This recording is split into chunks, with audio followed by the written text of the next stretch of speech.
Hi everyone, it's your book coach Liisa Kovala here. Grab a cup of coffee and settle in for a discussion about all things writerly.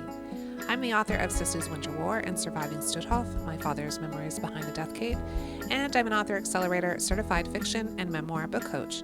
As a Finnish Canadian, I also love my coffee. In this podcast, we'll take a coffee break together to chat with authors, publishers, book coaches, marketers, agents, publicists, booksellers, and many others. Welcome to Women Writing. So happy you could join us for a coffee and a chat. In today's episode of Women Writing, we're having our coffee break with Caroline Topperman, author and co-founder of Mountain Ash Press and KW Writers Alliance. Hi, Caroline. How are you? I'm good. How are you? Good. It's nice to see you. I was thrilled to come, a week ago now, not even, to your book launch. So exciting. I know How do you feel? It's good. It's good. It feels a bit like a blur. I feel like it happened 10 years ago and my book is old news, even though it just literally came out yesterday. Yeah, literally. Yeah. Actually, the publication date was the 17th. So we're recording this on the 18th. And so the pub date has come and gone. And so has the launch date. And it's brand new. And it feels like a year because you've been working on it for what? How long have you been working on that book? Oh, okay. So the book itself, it had this first version that I started in maybe 2014, 2015. And then I had pitched that version. And I had surprisingly, I had a lot of comments from agents, and they weren't like they were. It was actually kind of feedback Yeah. because, and I didn't disagree with what they were saying. Yeah. So I rewrote the book, and I started rewriting the book completely in about 20. I want to say like 2018, 2019. I started rewriting it. Yeah. And then I pitched for 2.5 years, and I don't even know the math on this anymore. Yeah. But That's a real testament. Well, a couple things. One is that when agents are giving you any kind of feedback beyond a form letter, like it's a win, right? Like they're interested in enough to be able to say something about it that is useful and constructive for you to move around with and take as you will, right? Like that's a win to me. But just that you took it and said, okay, I'm going to rewrite. Amazing. yeah, it's rare because I don't think I had a single bit of real feedback at all in the 2.5 years for this book. But Mhm. the reason I think is because so this book is a hybrid memoir. It's part memoir, part cultural criticism. But the other one, it was still when you remember, I don't when bloggers were writing books and they were Mhm. mixing like their tips with things. That's Mhm. what I did because I Yeah. had a huge blog. Yes. Except I guess my family stories and things were just a little bit more intense, like they weren't fluffy enough. And so everybody was really honing in on those stories. Right. And that's why. And I was like, oh, I guess it's the stories that are really good. And maybe I should just rewrite it to Right. fit those stories. Yeah, fair. So the book we're talking about is Your Roots Cast a Shadow. We haven't named it. And like you say, a hybrid memoir. And I love that it's called a hybrid memoir. What did you come up with that term or do you find that? Like I haven't heard that before. Yeah, so I think it's and I do apologize if you're hearing background noise. There's things happening on the street that I It's real can't control. life. It's Um, where we live. We're at our homes. um, I had seen it floating around. I've seen the term memoir plus, but I personally Oh don't yeah. like that. I think it sounds Mhm. dumb. But sorry. Sorry to everybody who uses that That's term. what you really feel. Yeah. Well, because like what's the plus? I don't Right. understand, right? Yeah. But yeah, the hybrid part, because what I okay, so what I found out, it is a legitimate term, Yeah. but what I found were a lot of agents and presses were looking for, they would say I like memoir, but then they would also say I want books that are multiculturalism, and I want books that are cultural commentaries, and I want books about I don't know, travel or Right. history. And I realized that my book is actually all of those things Yeah, it is. plus memoir. Right. And because I feel like my family's story is more important than mine, and the historical things are kind of bigger than mine. I always Yeah, I always it's had interesting. that as my like first that was where I was sort of first focusing on. Right. And then it was and then it were the editors were like, no, we need more of you, we need more of Yeah, you. totally. And that's how the whole thing happened with it being a hybrid memoir. And I realized as I was doing my query letter that saying it's part this and part this also gave it a very specific spot on a bookshelf. Yeah, If that makes sense. absolutely.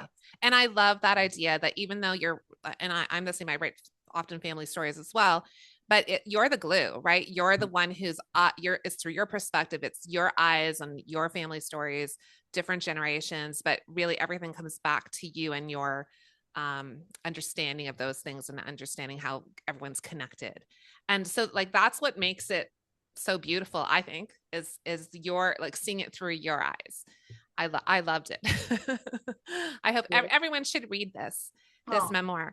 thank And I thought that was really interesting when you told me before that that you were pitching it for 2 years, 2.5 years. So that's a long time, and that takes a lot of commitment. I know all, we, those of us who have been pitching something know that every single pitch is intense and requires something different for every agent or publisher. And, right down to the size of the font or the layout of your query or whatever, what they're asking you to submit, how many pages. How did you manage to go through that process and not lose your mind? My hairdresser made a lot of money on hair dye. Awesome. Um, Yeah. I think, okay, so I knew right from the start that it was this, I was going to like fully traditionally publish this book, or this book would be put in a drawer somewhere and it would die quietly with me. Yeah.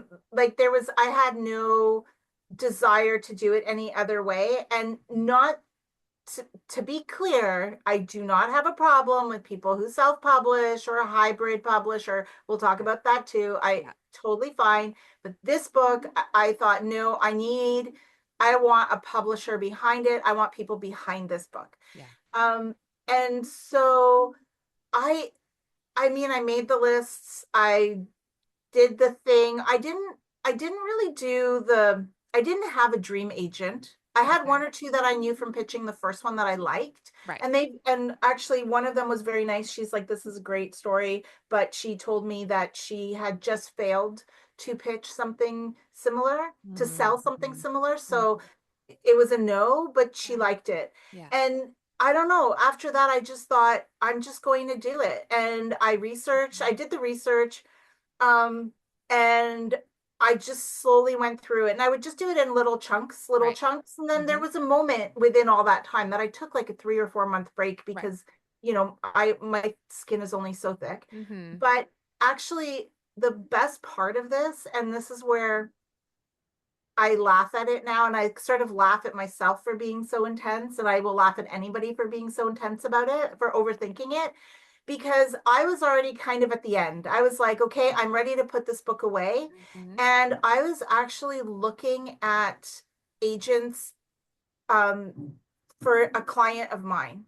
Mm-hmm. So, and the book that he was working on is environmental. So, completely not what I do. Right. And I was looking through manuscript wish list, and I was just putting in keywords. And then the editor of my press popped up, and she's an acquiring editor, and I didn't need an agent. And a lot of the things she Okay. was looking for didn't apply. And there Okay. was one sentence where she said something about family. And I thought, you know what? What the hell? Go for it. I'm just going to do it. And I did. And Awesome. that's how it happened. And I obviously looked her up, and I looked at the press, and I realized, but I didn't even think had you asked me to sort of put it in a checklist form, the press is nothing to do with what I write. Right. Right. Um, You but could have completely missed it, right? yeah, Unless. within 4 days, I Mm-hmm. had this amazing email saying, if you haven't already sold your book, we want it. Amazing. Yeah. Like, yeah, you just never know. Well, I don't believe in coincidences. Like, I just don't. I just feel like things happen. Like when you go back in time and look at the way things happened and how things just kind of merge together in these strange and magical ways. Like, I mean, you were doing the work for him, and there it was. Like, you wouldn't have even come across that press probably on your Nope. own because you wouldn't, it wouldn't have been on your radar. Like, Nope. it Not at was all. just, that was when it was supposed to happen. That's how it went. Something to be said for persistence, right? Just keep going. Don't give up. Keep doing the things. It's hard though when you're in it. When you're in the trenches, you're like, I think I'm done now. It is hard. The one thing I learned is that with agents, I mean, a lot of it, it's just, they're looking at it, they're barely looking. I had a rejection like 3 hours before the Yeah. acceptance of an agent telling me they could never sell it to an editor. And I was like, well, I apparently I could, Yeah, but apparently. They couldn't, but you could. I could. I love that. That moment of like, okay, they're not taking it, but oh, they are. Yay. Yeah, After all that yeah. time. I mean, what a roller So coaster. I think a lot of it, and I actually had a few agents say, I love this. This is exactly what I want. I love it. One of them stopped being an agent somewhere in all of that. Yeah. And then the other one, she just decided that she was really going to focus, I want to say, on romance novels. So, Okay, not quite the genre you were writing in. right. No. But and I Okay. kept hearing, great story. This is an important story. It's a story that needs to be told. Don't think I can sell it. Thanks. Right. Yeah. So I was like, okay, somebody will be able to sell it. Encouraging, but also disappointing as you go Yeah. along. But it all worked out in the end. So did you start writing this book after, like, so you moved to Poland in 2013, which is its own story right there. You were living in Vancouver. You decide to go to Poland in 2013. And is that when the story started to, or did you go knowing that you wanted to research, or what was that about? None of the above. None of Um, it. so the whole thing actually really starts even further back. So my mom passed away in 1995 when it was my first year of university. Oh wow. I've now aged myself. And what I would do is I would walk and with my dad as sort of as a way to get, to grieve. We would just walk every morning. We would walk the dog. And Mhm. at one point, um, he just started telling me stories, and I realized that there was so much I didn't know about my mom and her family and everything. So I had this little recorder, which I actually still have, and I would just tape him, and it was like one of those mini little cassette tapes. Yes. And I would just start to do that. And I was in film school, so I actually thought, oh, I would use this information to then write my screenplay. Didn't quite happen that way. And then that summer, um, my dad decided to take my sister and me to Poland for the first time because he was like, I want you to see your roots. I want you to see where you come from. So Mhm. we spent about a month in Poland, traveling around a little bit, seeing his family. He was estranged from his family, so it was the first time I met his mother, first time I met his brother, and a few other people, and my cousin. Um, and then it just sort of just lay dormant for Mhm. years, and it was never not in my life, but it wasn't really in my life, this book. Mhm. And then when we moved to Poland, and then my husband and I took a trip to Poland spontaneously. Just he was born there, hadn't been back. I wanted to go. I don't even know why, really. We were looking at, we were looking at business opportunities. I Fair don't know what enough. we were Yeah. thinking. Yeah. So, A change but for sure. we were living in Vancouver, and I realized that when we went, it was Warsaw was so vibrant. There were restaurants on every corner. There were there was that electricity, that electricity in New York. It kind of Yeah. reminded us of that. Right. And Vancouver at the time was great, but just a tough city to live in, very expensive. Mhm. And the economy was tanking because this was probably like 20, 2009 to 2011, that time. Right. And it was hard. And I at one point went, you know what? I don't want to do this anymore. I don't love Vancouver. It's such a sports town. Hmm. Love the sports. But I had closed my Pilates studio that I was running, and I Hmm. was like, I need a change.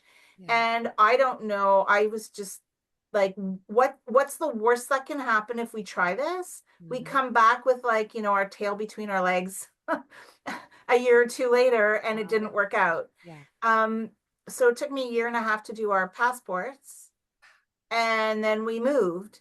And just I wound up getting a job first. He was still sort of recovering from a very stressful job. Hmm. And then he did freelance work as well. And somewhere in that time, the funny thing is when we moved, I was looking for an apartment from Vancouver. And my Okay. cousin's daughter, who was closer to my age, she was on the ground, and she would go and be like, yay or Oh nay, yeah. Okay. these Nice. places. But then I realized randomly the street we were on when we showed up, my cousin was like, "Oh yeah, this building in front of you, there was some story, and then this is what would happened here, and then the right around the same street, but right around the corner, that's where our family lived Of course. when like after the war, and then down the street, and then he right at the end of the street, he's like, this is where your parents got married, and this is where like Right. I don't know, half a dozen family members got married, and then up the street is where your dad lived for a while. And I kind of realized that there was so much history in Yeah. these spots that I didn't know. Right.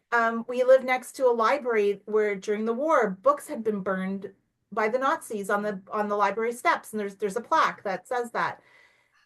And my Of dad all was, the places, right? yeah, right. And so I sort of started thinking about this, and then one day I was like, you know what, I need to write a book about this. Hmm. um and it was a friend, you're gonna laugh.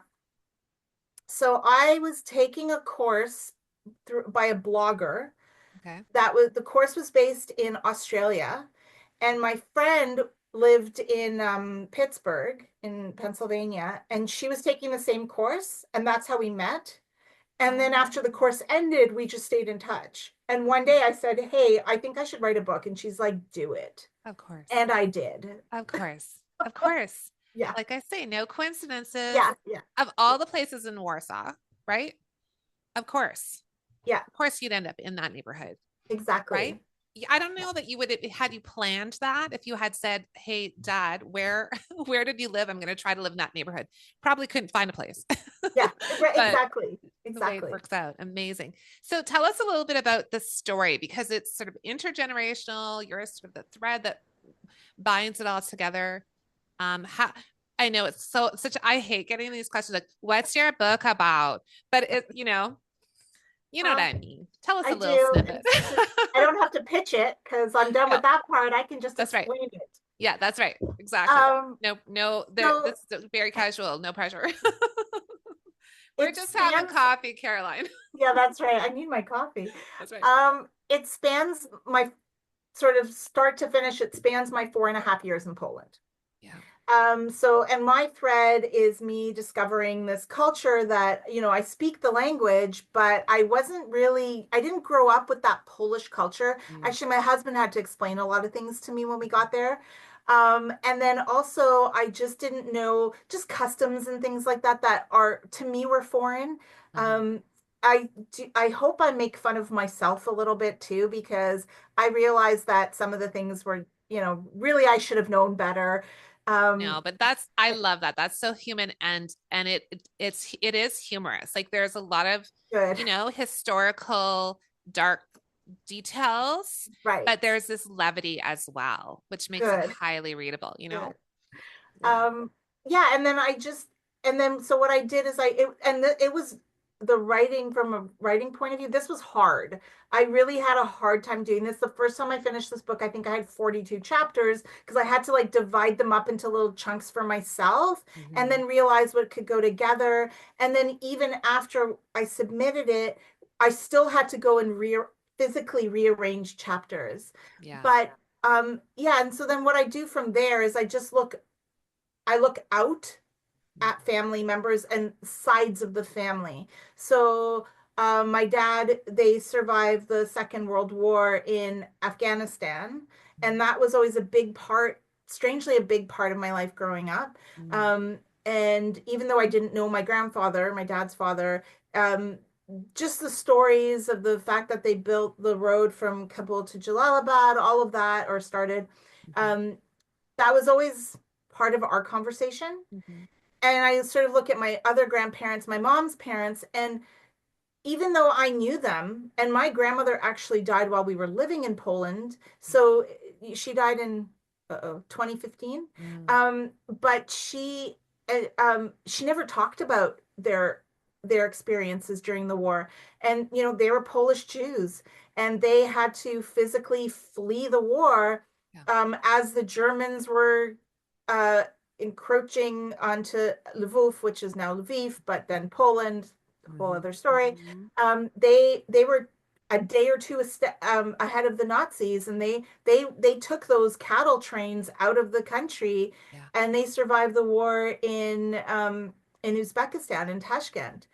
And then both sides, so it's like this coming and going. I hope Yeah. that worked, Yeah. because then they both sides came back in 1944 to physically rebuild the country. Mhm. And where one side stayed, my dad's side, my grandmother and grandfather were expelled again in 1968, when about 15,000 Jews left Poland, were basically shown the door.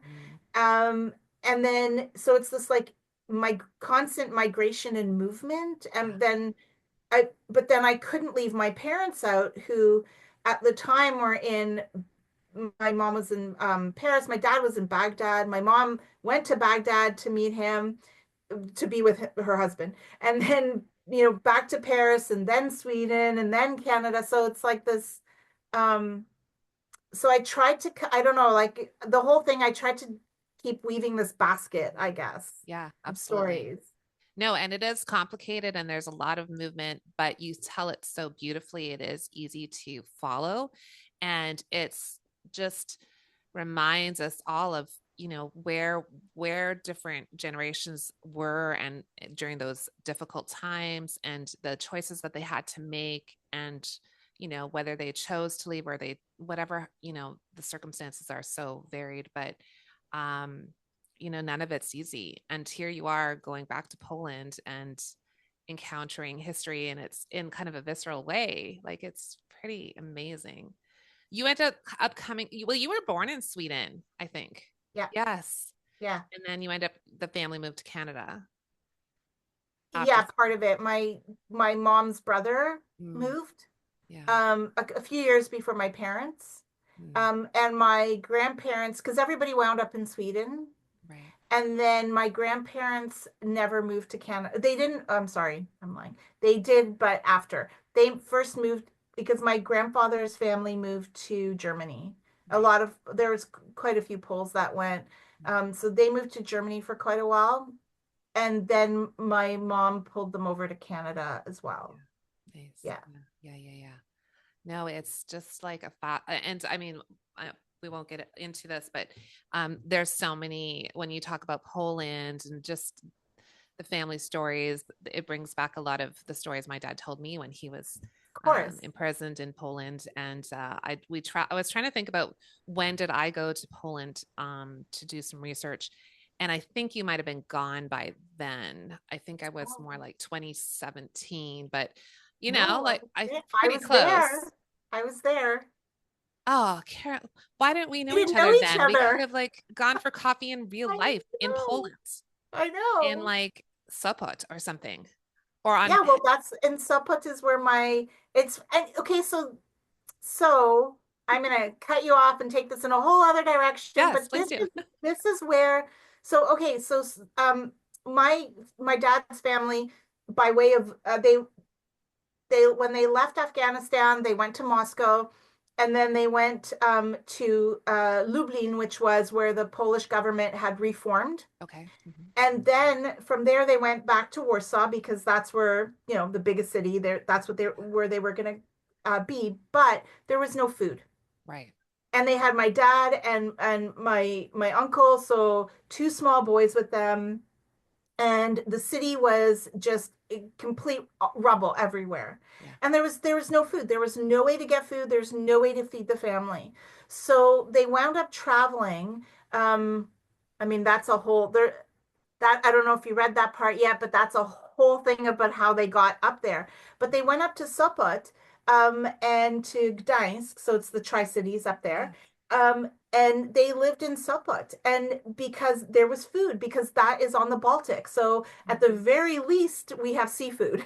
Right? Yeah. And so it's the Baltic Sea, I Yeah. mean, It, and it, also in yeah. you can on a clear day you can see Sweden, you can see the Yeah. Nordic countries. So it was close. There was movement, there was food coming in a little bit, and that's where my grandfather, he actually worked at the university in Gdańsk, and that's where he came in as the to rebuild the transportation and communication Hmm. systems up there. Yeah. Yeah. And when one year when my husband and I were there, we went because Sopot's just a beautiful place for It's anyone amazing. traveling. Like Um, gorgeous. but we went up and we actually saw they did it was like in the main square there was like a big display of photographs Mm. of families that had lived in Sopot immediately following the war. And so we got emotional seeing this. And I started taking photos and sending them to my dad, and like right away started looking for family because there was like kids' birthday parties and things. I didn't see my dad or his brother in them, but I took photos and sent them back to my dad, and he recognized some of the names of the people that they knew there. Amazing. Um, and then the now you're talking about Sopot, and you and I, okay, our histories do have some similarities, but they're not exactly the same, and we don't live in the No, same cities or anything. But no. now we have this extra connection, right? Hmm. And that to me is that's what's so powerful. That's sort of what I was thinking the whole time while I was Yes. writing this, is that even though we may come from different worlds, different Mhm. experiences, but when I start talking about these stories, you're like, oh, wait, I know that. Yes. And then Yes. right away, there's this connection. That's right. Yeah. And people will see themselves and their families in your stories because there's so many inroads to them and so many like connections. I don't know. It's just amazing. Just one little note about Sopot. After the war, my dad was still working on a merchant marine ship, and he used to work like the sailors like had their actual job, and then they had their black market stuff that they did. And so one of the things they would stop in that port, and one of the things they sold a lot of was nylons for ladies. And yeah, because that was, I was but hot okay, so demand. here's the thing. My dad, I think I have this on a recording somewhere, but my dad actually would talk about the sailors that would come in from the shore. So we're at a not zero chance that your father Yeah, would have crossed paths with mine at right. some point somehow. Agreed. 100%. That freaks me out a little bit. I get the little chillies because I'm like, Yeah, me okay, too. yeah, you know what? Of course, that's just that makes a lot of sense to me. Like you just make those connections and you realize, if we dug down a little bit deeper, or if they were here to talk about it, um, we would find, oh, well, actually, not only did we just cross Yeah, paths, but also like yeah, yeah. there's more stories there that we just can't know, I'm sure. Well, I just love it. Um, so maybe we can talk a little bit about just switch gears a little bit because you're the co-founder of Mount Nash Press. And I think you and Andy are doing an amazing job with Mount Nash. I've heard so many wonderful things. And it's a hybrid publisher. And I think a lot, well, I know that I didn't know anything about it a couple of years ago, but I think a lot of writers are a little unclear about what that even means. And, we've got self and we've got hybrid and we've got traditional and all the, you know, I variations. know. So can you explain it to us, please? Um, Yeah, so okay, so traditional, we know traditional is where you pitch. It doesn't matter if you're doing fiction or nonfiction. You're pitching, and the traditional publishers say yay or nay. They take on your book. It goes through their own edits. It goes through their own in-house everything. They get final say on like book covers and titles Titles. and edit all of that, right? Sometimes you get in advance, sometimes you don't, but it doesn't actually cost you any money. And I think that that sort of has stayed in all of our minds as being like the way to go. And I laugh because this is what I did too. But Nothing wrong with that. but and then we have self-publishing, which is also sometimes called indie publishing. Mm-hmm. And indie publishing used to be small press, so keep up with the names. Yeah. That's not Right. on. Yeah. I didn't make this up. And then we know that indie yourself is really quick. You can basically write a book and publish it. You don't have that gatekeeper, or multiple gatekeepers standing between you and publication, but you are putting all your costs up front. And we know that editors can be, Yeah. I don't know, $10,000 maybe. Like editing can be a lot. Yeah. And I will say though, I love my editors so much. So Yeah. don't, if you're doing self-publishing, great, but please, please, Yes. please save up for editors Yes. because they really are necessary. Yeah. Anyway, that's my side pitch. I agree wholeheartedly. Um, and so then we have this like dreaded word, vanity publishing. But when you kind of think about it, vanity publishing is just paying someone to publish your book and they say, okay, and they do it for you. And I actually don't think there's anything wrong with that, because doing the actual formatting of your book, the technical stuff, the formatting, the book cover, and then loading it up to all the retailers, so either through Ingram or Amazon or whoever else, that's actually hard technical work. And even right now, as I'm speaking, we have a client and we're on hold with Amazon. Like it's been days because we're having a technical difficulty with her book cover, and Amazon's saying no, and there's no reason for them to be saying no. Right. And so, but a vanity publisher, which we are not considered, and I'll explain us in a minute, would just do that for you.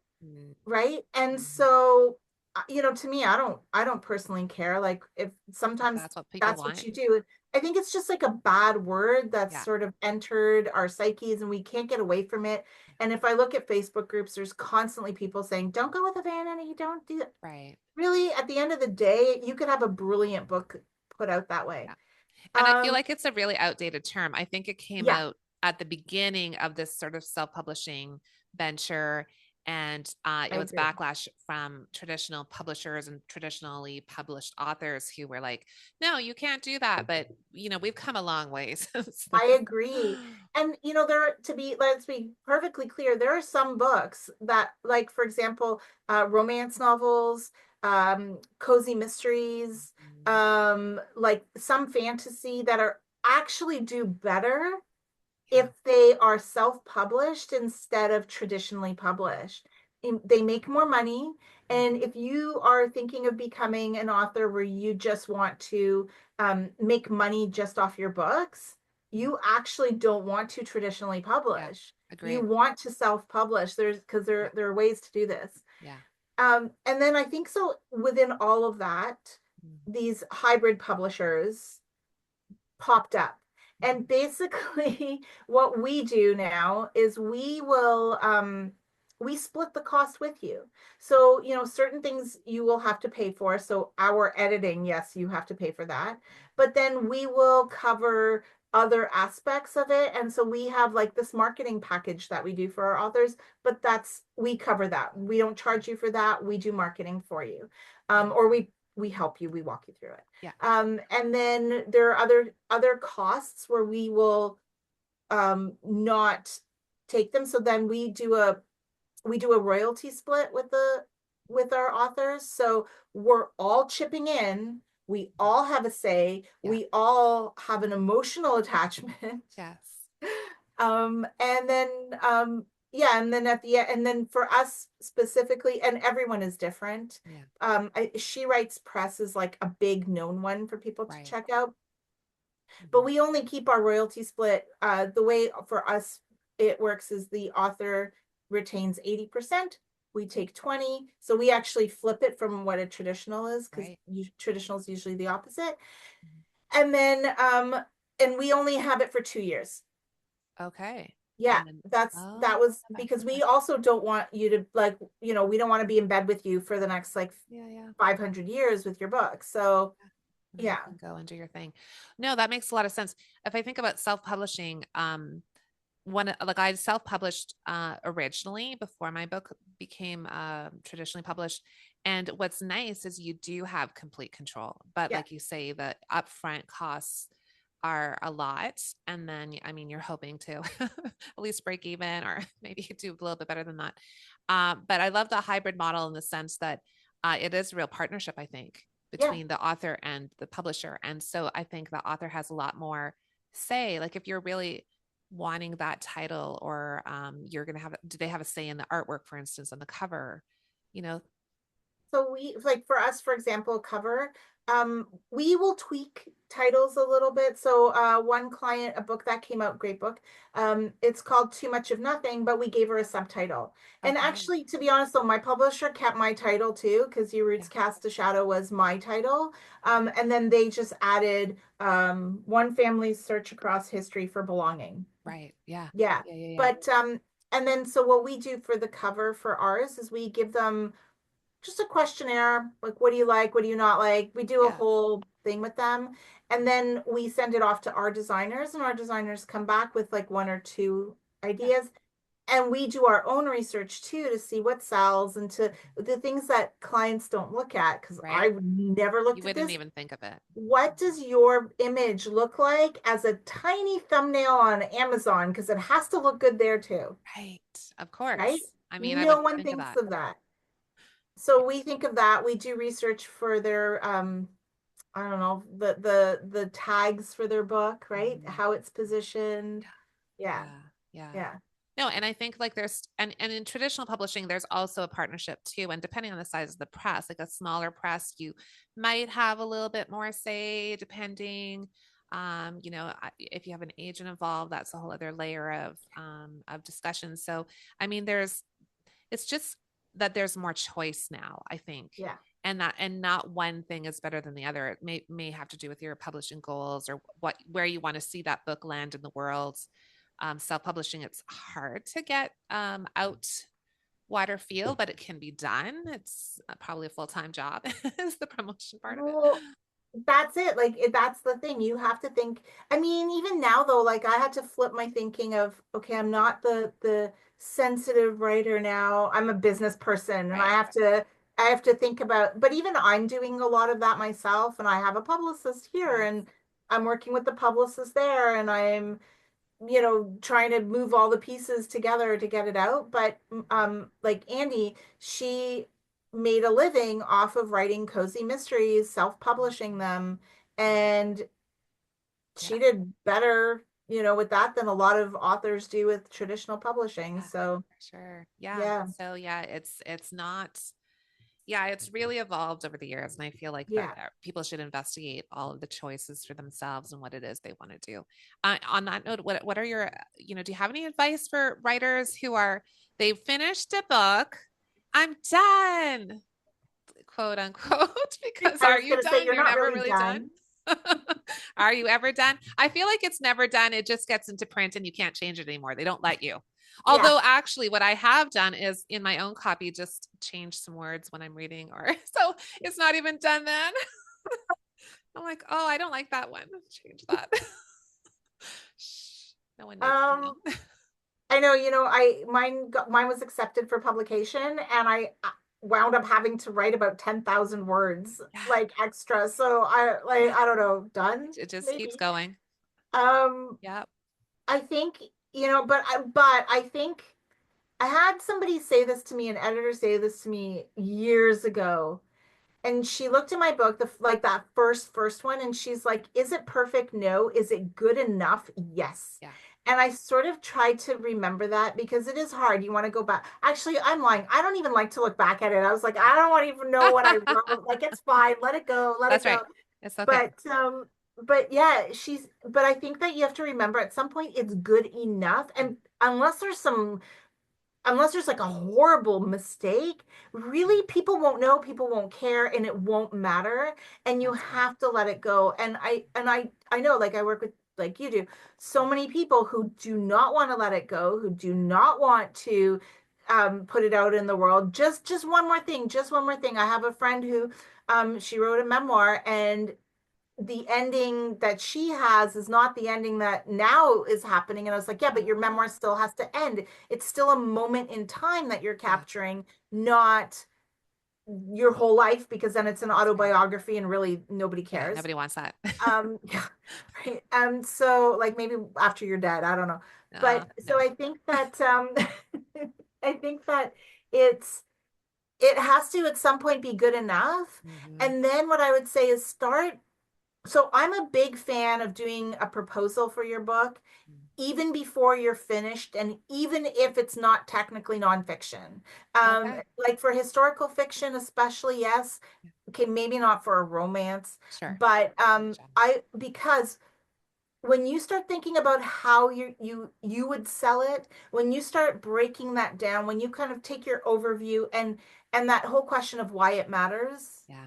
then I think what you start seeing is, oh, okay, wait, hold on. Like my themes, my ideas are actually the important part of this book, Mhm. more so than some small details that I could spend the next 8,000 years working on. Right. So I would Yeah. say do a proposal.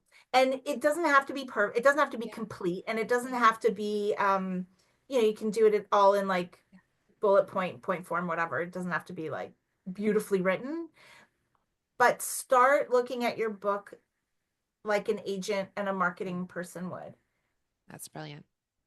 Yeah. Yeah. I never thought about doing that for fiction, but it makes a lot of sense because it makes you pause on what you're really trying to convey here and Yeah. be able to put it in that succinct language because that question that we always get asked, and I asked you, what's your book about? If you've done that process, it's a lot easier to be able to say that because you know what your book is about instead of having written the whole thing and thinking, Oh, I wow, don't this know. happens and this happens and Yeah. this happens. And That's then, not what it's about. but that kind of moves you into that next like mind space too, of the next level of, okay, now this is what I need to do. Yeah. So I finished Now, it, and yeah. now, and so it doesn't matter if you're pitching it. And the thing is that agents, if you're pitching it to agents or to publishers, a lot of them might still ask you those very same That's right. questions, and you should still Yes. be able to answer them, Yeah. and or preparing. And the idea is that like what we didn't say too is that you should be pitching your book and talking, like Yeah. marketing your book 6 months before it's Right. out, Yeah. right? So that's why at some point editors will look at it, people will change it. Mhm. My book was being changed. My book went to print officially at the beginning of October, and it was being changed and tweaked until the very last minute of the very last day before it went, before Yeah. my Yeah. editor was like, you're cut off. Okay, that's it. um Stop now. Don't send me any more emails. I actually wasn't too bad. She ran it. She was the Okay, good. one, but there were a lot of eyes on that book. Yeah. And I'm still sure, I'm positive we've missed things. I'm Yeah. positive there are mistakes. Yeah. Um, and at some point, if you can read a book and not hate it because there's a typo or Right. something, great. Otherwise, you're probably not my audience. I was gonna say, And not my ideal reader. yeah, Like, don't if you're exactly. that nitpicky about a missed period or whatever, um, Yeah. try writing a book. Yeah, That's my right. advice. Yeah. Yeah. See how that goes for you. It's a little bit of work. Oh my gosh. Great advice for writers. It's all a challenge. I do love the idea of once you're done, you've got to get those editors. You've got to get developmental. You've got to all the folks who have the skills because um we don't see it anymore. We don't see what we've written. We can't get enough distance from it. It does help to put it on, away for a while and come back to it with fresh eyes. That does help, but it's Yeah. not enough. Like No, it's just no. you need the folks who are trained to do this and make it the best it can be. Um, Caroline, what are you working on right now?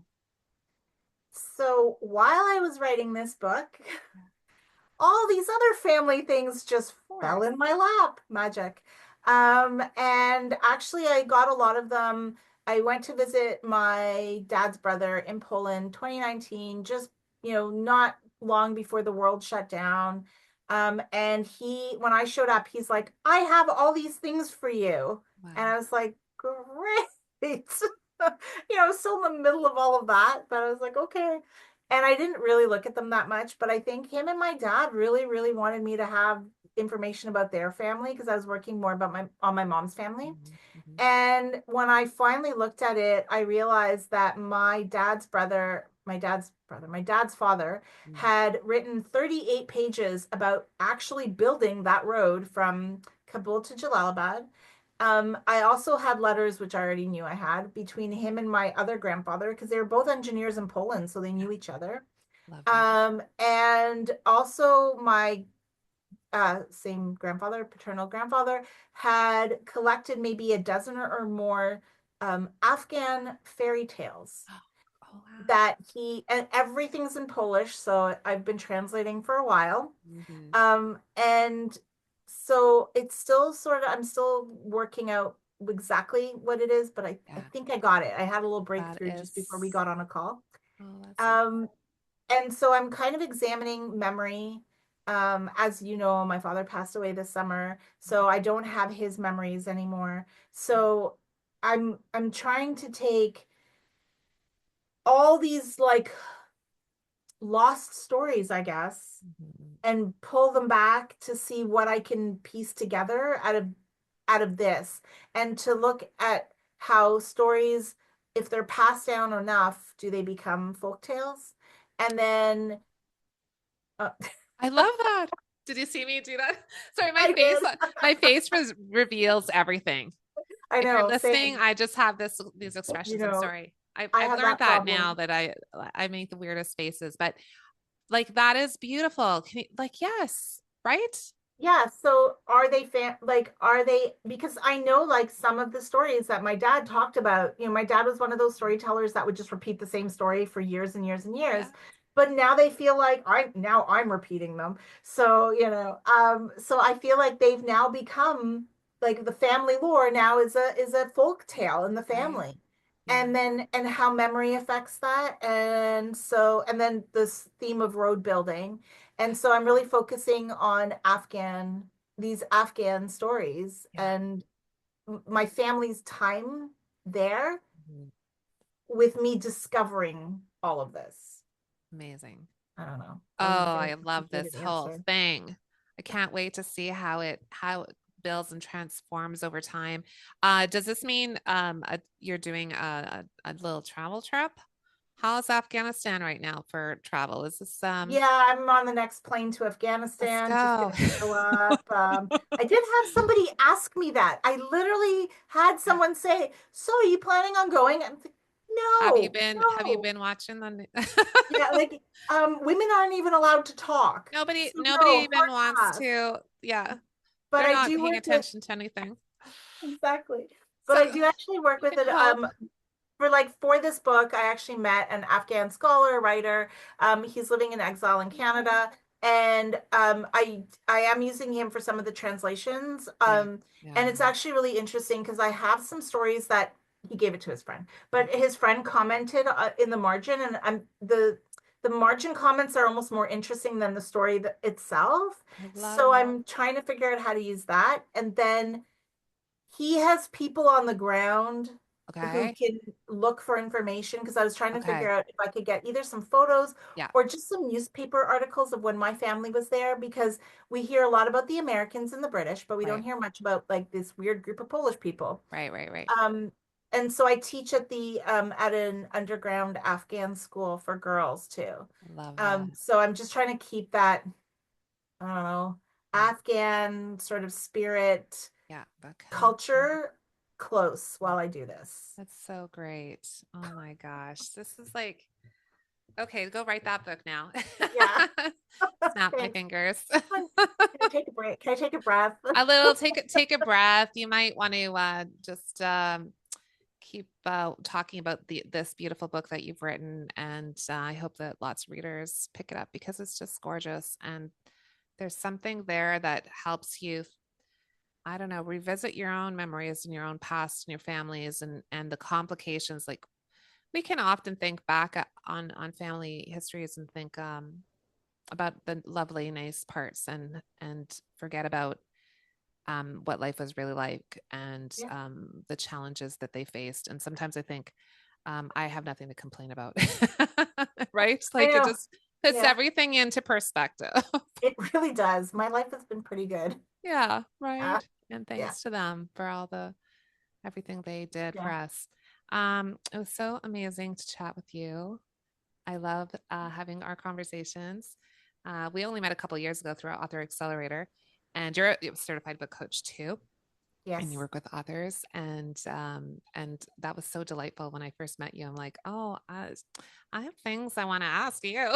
We wound up talking for like 2 hours, so it I was just know. really great. So this is lovely to share the conversation with other people, and I really appreciate you coming on and chatting with us today. And we'll eventually have to go in person, go have coffee in Yes, person, yes. and continue our conversations. Thanks, Thank you. Caroline. Thanks. Thanks for taking time out of your schedule to have a coffee break with us at Women Writing. Don't forget to subscribe to Women Writing on Substack. If you like this episode, share it with someone who needs a writing break and a little inspiration. Happy writing. Thank you to Michael Jensen for his original music and editing, and to Mia Jensen for the logo design.